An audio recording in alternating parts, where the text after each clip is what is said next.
हाम्रो भाइ अनि एकजना दिदी चाहिँ 16 खुट्टेबाट आउनु भएको छ। लेनोभोको लिजन राइजन 5 मा 3050 Ti मा 5000 सिरिजको 8GB र्याम 512GB एसएसडी भएको।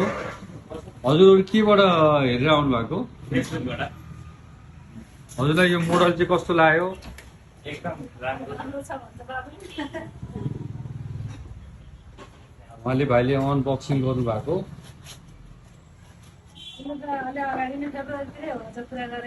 हजुर त्यो बेला चाहिँ प्राइसहरु अलि महँगो थियो।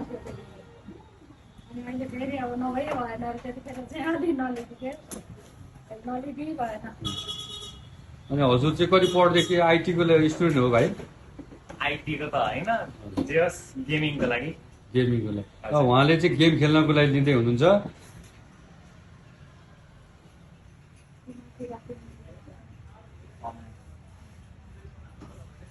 भाइ खुसी हुनुहुन्छ नि? ल्यापटप ठिक छ नि? ल थ्याङ्क यू फर हाम्रो सप भिजिट गर्नु भएकोलाई हजुरलाई पनि भाइलाई पनि।